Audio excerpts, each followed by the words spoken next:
In this week's Parsha, Moshe Rabbeinu receives the instruction to build and designate the Orei Miklot, the cities of refuge for those that killed unintentionally. The Gemara in Mattos tells us that in between the roads there must be road signs.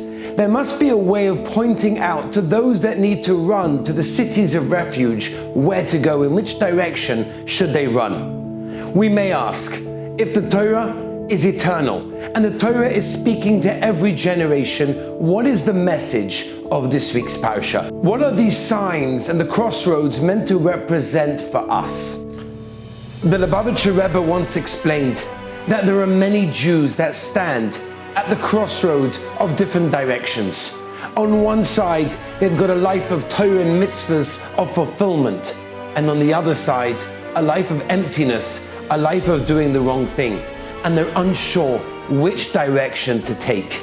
Our responsibility, as was the responsibility of the Jews at the time that the Torah was written, is to provide the Jews with a direction, is to provide others with a way of making the right choice. Just as we have an obligation to help our fellow Yid in a physical way by giving tzedakah, doing chesed, we also have an obligation to make sure that they all make the right decision and supporting them with that decision.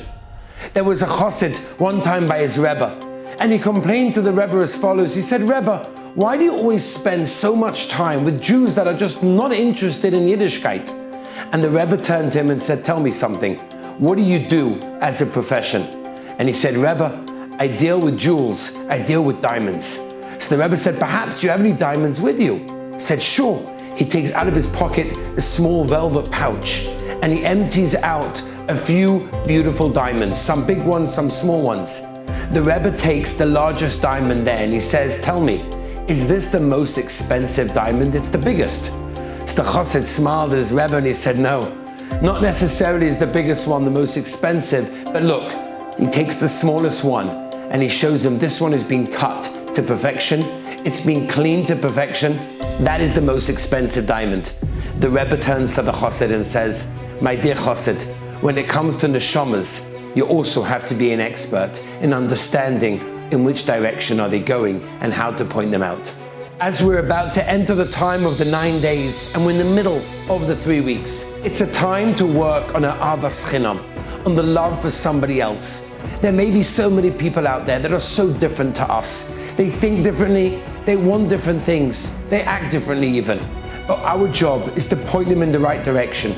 Our job is to show them the beauty of Torah and mitzvahs. And when they see that we are living a life of fulfillment and real happiness, then they also will take the turn and make sure that they get to the right direction. Take the 9 days and the days that we have leading up to Tisha B'Av and just love somebody else and just be that shining example.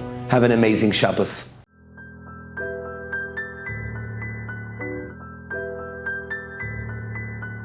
30 people for 7 hours, with more than 15 dead bodies literally fallen over her.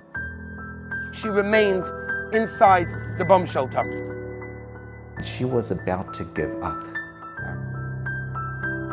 We get a little bit stale, and the Shir Amanas after davening just doesn't do it. When you start to see what they experienced, when you start to hear the stories, when you almost see the horror, it can change everything. And hopefully, it can make us more connected people.